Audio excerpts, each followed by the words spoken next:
నేటి విశ్వాస నాయకుడు రాబర్ట్ విలియం డేల్. ఈయన 1895 మార్చి 13న పరలోక పిలుపును అందుకొనిరి. ఈయన ప్రత్యేకతలు: చర్చి నాయకుడు, బోధకుడు, వేదాంతవేత్త, రచయిత, విద్యావేత్త.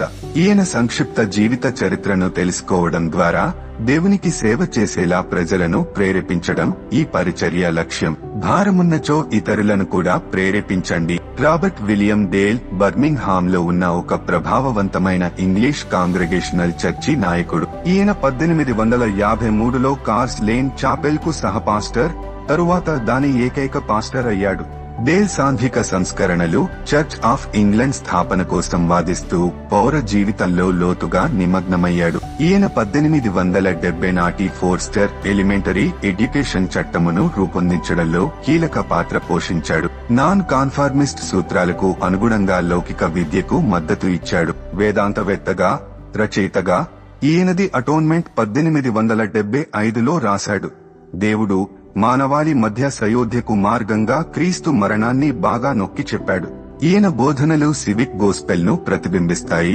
ఇది సామాజిక సమస్యలను పరిష్కరించడంలో చర్చి పాత్రను ప్రోత్సహించింది. ఈయన కాంగ్రిగేషనలిజంలో నాయకత్వ స్థానాలను కలిగి ఉన్నాడు. Congregational Union of England and Wales 1868లో చైర్మన్ గా, ఇంటర్నేషనల్ కాంగ్రిగేషనల్ కౌన్సిల్ 1891లో అధ్యక్షుడిగా పనిచేశాడు. డేల్ 1829 డిసెంబర్ 1న లండన్ లో జన్మించాడు. బర్మింగ్హామ్ లోని స్ప్రింగ్ హిల్ కాలేజీలో తన విద్యను అభ్యసించి కాంగ్రిగేషనల్ మినిస్ట్రీ కోసం సిద్ధమయ్యాడు.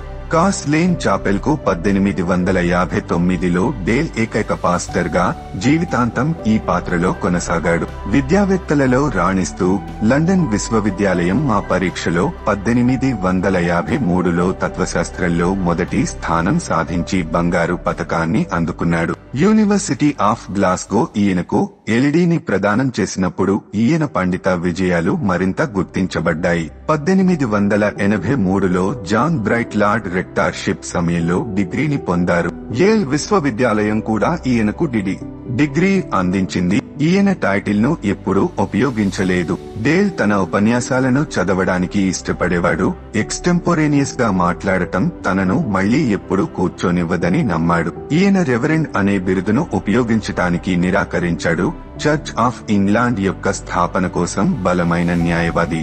క్రైస్తవ మతం ఆత్మీయ సోదరభావం, రాజకీయ అధికారం దాని మిషన్ కు ఆటంకం కలిగిస్తుందని వాదించాడు. నిబద్ధత గల కాంగ్రిగేషనలిస్ట్ గా ఈయన ఈ విధమైన చర్చి, ప్రభుత్వం క్రైస్తవ మతానికి బాగా సరిపోతుందని నమ్మాడు.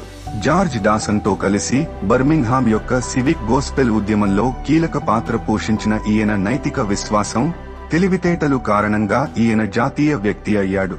ఈయన బర్మింగ్హామ్ స్కూల్ బోర్డ్ లో పనిచేశాడు. కింగ్ ఎడ్వర్డ్ 6 స్కూల్స్ కు గవర్నర్ అయ్యాడు. స్ప్రింగ్ హిల్ కాలేజీని ఆక్స్ఫర్డ్ కు మార్చడంలో కీలక పాత్ర పోషించాడు. దానిని మాన్స్ ఫీల్డ్ కాలేజీగా మార్చారు. డేల్ 65 సంవత్సరాల వయస్సులో మరణించాడు. హాక్లీలోని కీ హిల్ శ్మశానవాటికలో ఖననం చేయబడ్డాడు. ఈయన చనిపోయినప్పటికీ జీవించి ఉన్న శాసనం, ఈయన వారసత్వం 1898లో ఎడ్వర్డ్ ఆన్స్లో ఫోర్డ్ చేత చెక్కబడిన విగ్రహం ద్వారా గౌరవించబడింది. 1995లో తిరిగి కనుగొనబడి ఇప్పుడు కార్స్ లేన్ చర్చి సెంటర్లో ప్రదర్శించబడింది. నేషనల్ పోర్ట్రేట్ గ్యాలరీ ఈయన చిత్రాలను కలిగి ఉంది. బర్మింగ్హామ్ సివిక్ సొసైటీ నీలం ఫలకం సెంట్రల్ బర్మింగ్హామ్ లోని కార్స్ లేన్ చర్చిలో ఈయనను స్మరించుకుంటుంది. ప్రభువు నామమున వందనములు. John Michael, Rajahmundry.